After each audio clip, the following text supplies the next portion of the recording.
afternoon, gamers. Welcome back to the only show on the internet that matters. It's Taun Can't Play. That means only one thing. It's Saturday or Sunday, I forget.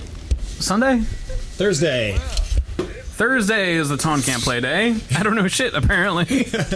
When we cut down on the number of days a week that we're uploading, I moved everything to Tuesday, Wednesday, Thursday instead of spreading it around. Okay. Tuesday, Wednesday, Thursday? Yeah. Gotcha. I'd seen that on the calendar. I was confused. I wasn't sure if that was some other bullshit. I don't know, man. Cool. Oh, this clown. Yeah. Ethan Hawke. Yeah. Slack Asshole, Prep in Black. Yep. 100 pounds of pure glistening, overarching narrative. That's me, Tom Mitchell.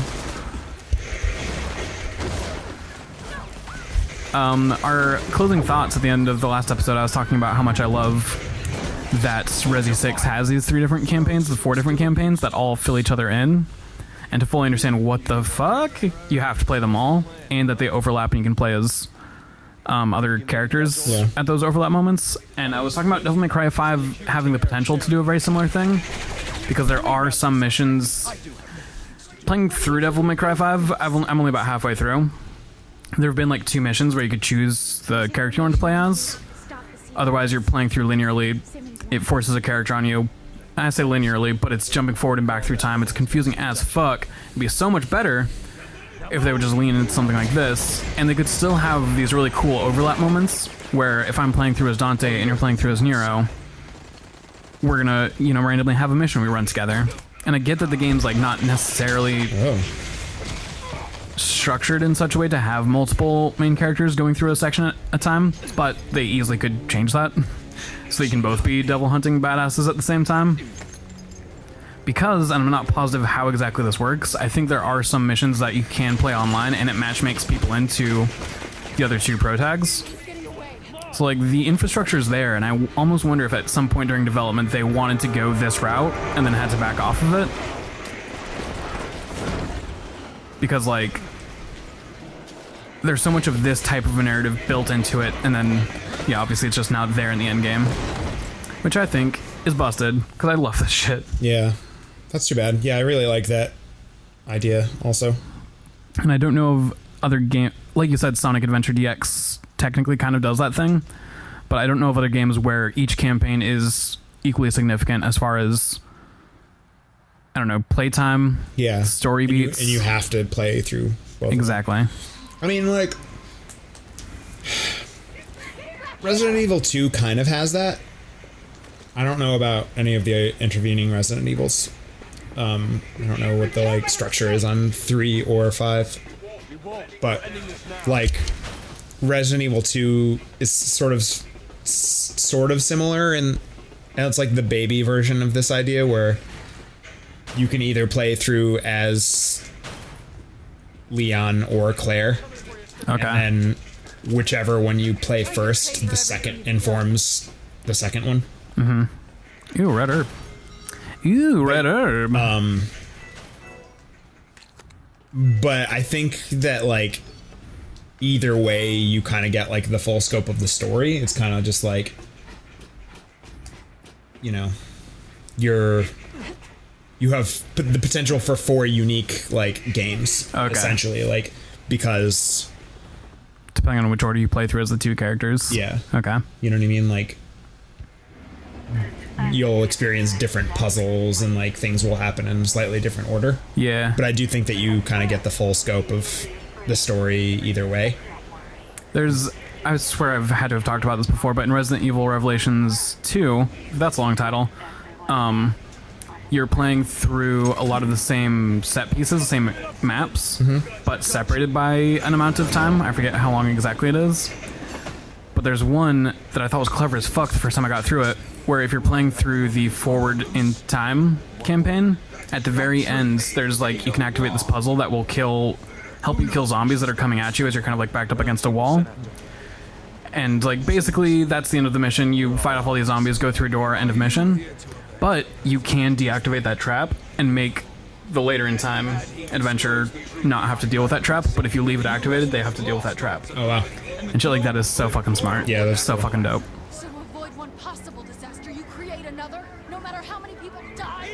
I need to finish that game. I got stuck on a boss fight that I did not have enough ammo for and didn't understand how the boss works, so I kept just dying. And it was brand new, so there weren't really, like, guides for it. So I should really go back and finish that shit.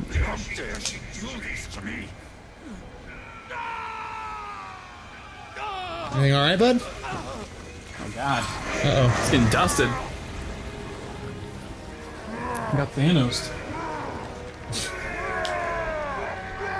Oh, your skin is Hey, coming. you're not looking so hot, bud. Oh, that is a big boy. Big boy. Happened very quickly. Yeah.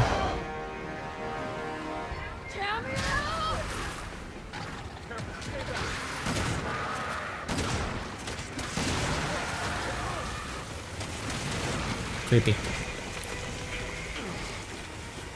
Let's get some distance so we have the chance. I thought I was supposed to punch him. Whoops. That's how the fight works a different part. This fight is wild. We're just basically going to be fighting this guy for the next, like, hour. In, like, various forms. It's kind of interesting. Is this the... You're not in, like, the final sequence yet, right? Nah, not necessarily. You still have one more chapter after this? Yes. But I forget where exactly that chapter break is.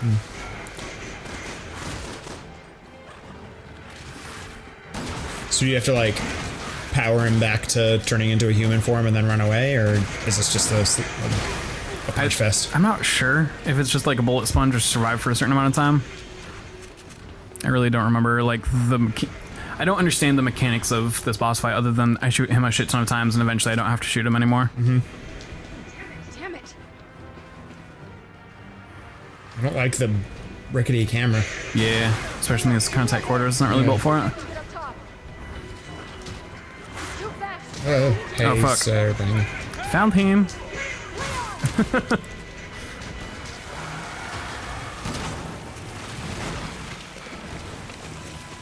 I don't know why he was trying to get me to go up there. We don't like... Yeah, so now he like goes and does a QTE on him. It's nice watching that and not playing. Yeah. You got him, kick his fucking Yeah. ass.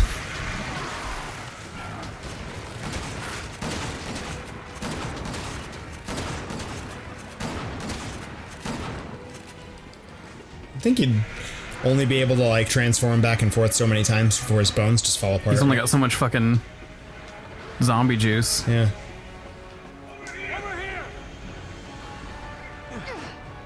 I don't remember like Seems how this shit works at all. safer than just waiting downstairs. Is it my time to fucking punch him? Oh my god, he's dead. Did we kill him? Wow, those trains Got are him. both moving at exactly the same speed. How convenient. I'm so thankful every time we get a part where we get separated when we're playing with someone who's fucking competent. I feel bad that, like, we're making their life suck so bad. Like, we're definitely the weak link in this. Oh. Where do those extra parts come from, do you suppose? Yeah, right? It's just, I guess he had them tucked away somewhere. They were in a fanny pack, you didn't see.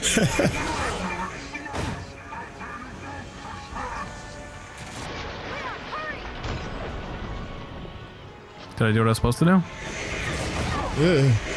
Whoa. Yeah. I want to fuck this part up a couple times. I don't remember what happens, but I remember watching this cutscene a lot. Oh.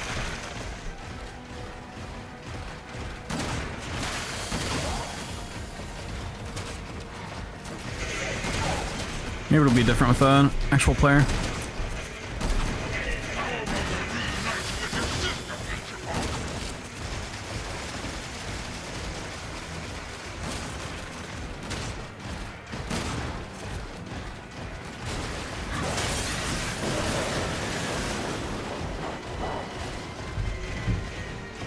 Hola, ¿cómo estás? God, I fucking love the monstrous ass like character models they make in Resident Evil. Yeah, they're fun.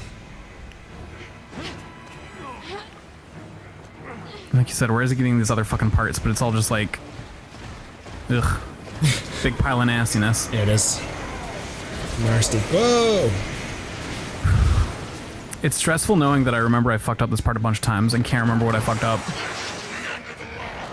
Oh, I think I had a... Head is just hanging out at the top of that big pile of bones. So far away. Alright, took care of it. I think my issue had been that I was at that part with a bad gun.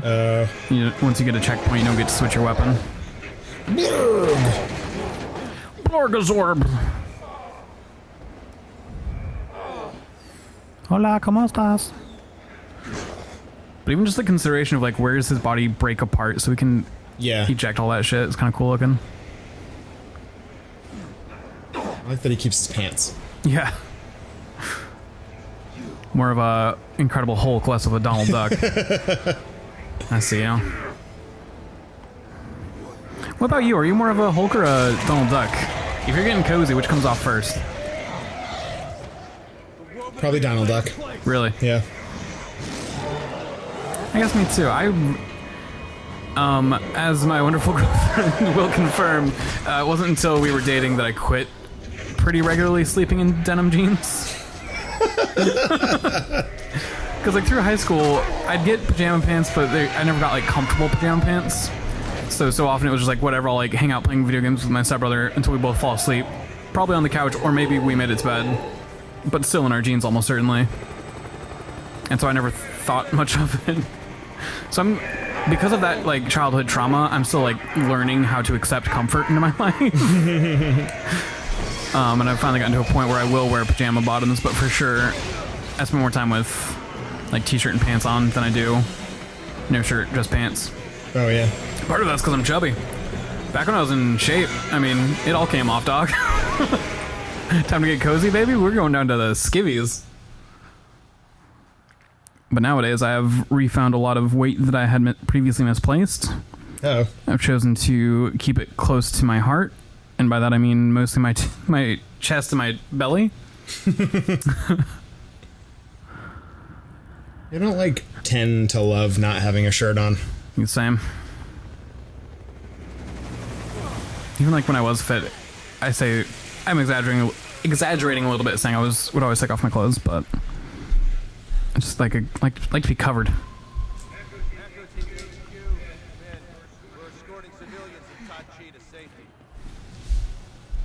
Yeah, I don't know why, because it's not.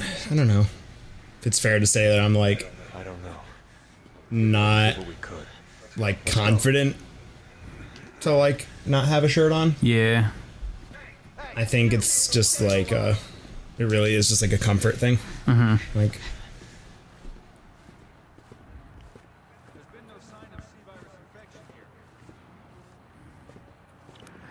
I don't spend like a huge amount of time on really, clothes. Like, thought about it. But yeah, like I think like I feel more like free and like unrestrained without pants than I do like without a shirt. I just feel like I don't have a shirt on. Yeah. Yeah, I'm at my most like comfortable and relaxed. Still like clothed. Yeah. Whether that's pajama pants and a t-shirt or whatever.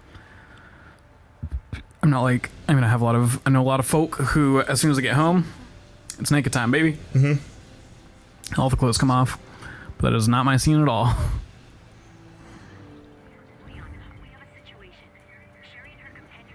Whoa.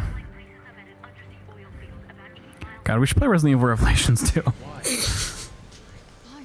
I think for this playthrough of Resi 6, I anticipate we'll probably play them all. I was going to pick and choose a couple paths, but we'll probably play them all eventually if we can get shit to work. Jake Mueller is that character's name.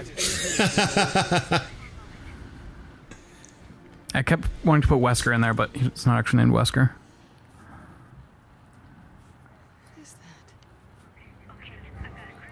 Oh.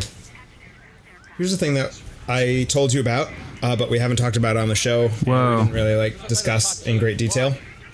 I beat Mega Man Legends. Whoa. Oh yeah. I didn't think I would be able to. Really? Yeah, because I didn't find like all the add-ons and stuff. Mm-hmm. So I wasn't sure if I had like the power to do it. And because I am at constant odds with the way that game controls, Oh yeah. I just didn't know if I had like the chutzpah Yeah. to get through it. Pull it off. Yeah, because I tried several times to no avail and was bested quite quickly in most attempts to fight the last boss. But I finally figured out a pattern, which mostly just involved like constant strafing. And I pulled it off. Damn, dog. Yeah, Proud of you. yeah, thanks. Are you gonna go for Mega Man Legends 2? Probably not. Just not interested in continuing the story, or you have other shit going on? Bit of both. Yeah, I mean, you know, I've got plenty of other games that I'm trying to get through. Yeah. And there's just like way more stuff that appeals to me. I just wasn't like huge on it. Like, Yeah. I love it's the just- art style so it's- much. It's just not my kind of thing. Like, I don't like that Ooh, it's Big Trouble in Normal Sized China. I don't like that it's a Mega Man game that isn't structured like a Mega Man game. I don't really like. I don't know. It's yeah, I don't know. I don't like the controls.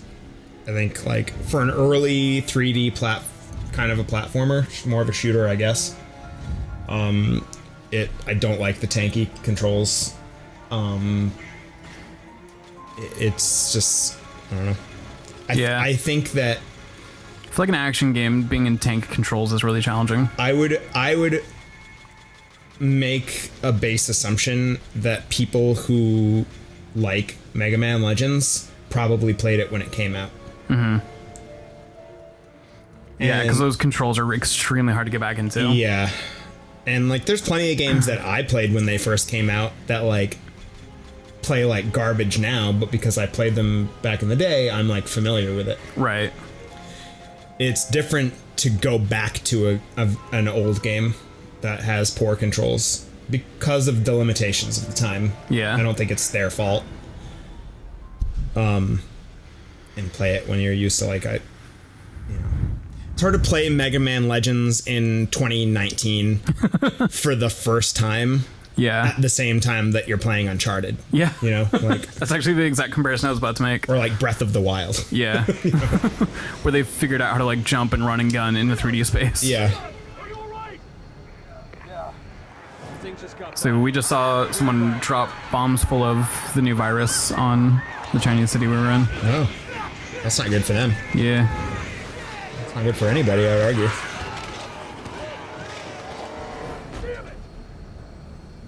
Fuck. Chris, listen to me. I need you to rescue 2 hostages from an underwater oil field. Agent Sherry Birkin and Jake Mueller. Robert Wesker's son. Did I tell you about my idea for what should be Resident Evil 8? Telling the story of the end of Chris Redfield. The realization that the reason he always survives all these horrible apocalypse is because he's carrying, like, not the cure, but, like, antibodies to the virus. Yeah. So he's the one spreading all these viruses. So slowly, though steadily, realizes he has to die.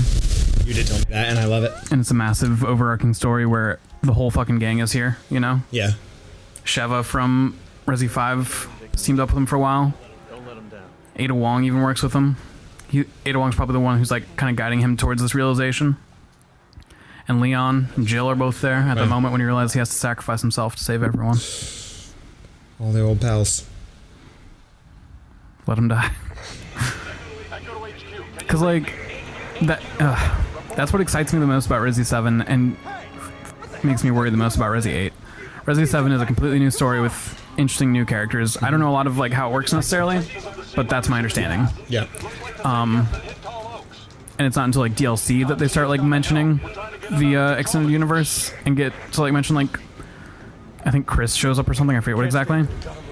I think that might happen in the main story, Okay. like as a part of like the ending, but I'm not super clear on that. But in any case, I've only played the like first like 45 minutes of that game, so yeah. I don't have a lot of insight into like I know like kind of like the skeleton of Right. the story and like what is going on, but I don't know like specific details. Right, but in any case, it's like an interesting its own story that eventually just like feels compelled to hang this old franchise onto itself. And it's like, why is Chris the one that shows up? There's so many more new, interesting characters that could also show up. Like, where the fuck is Helena all this Yeah. time? Where is Sheva? Where is Ashley Graham even from Resi 4? And so, yeah, it's a bummer to me how much they want to hang on to these old legacy characters. And I love them showing up for sure. Absolutely, let them be like background characters that give you quests or something. But I'm so much more interested in the majority of the newer characters. Because they're actually like dealing with shit. Yeah.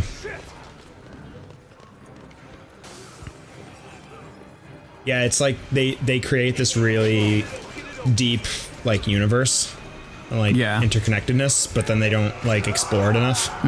Yeah, they keep expanding this world, but for some reason there's still only 4 interesting people in it. Yeah. All right, go! So right now we're trying to outpace that cloud that's coming up this okay. building after us. So this is probably a good time to stop the episode then.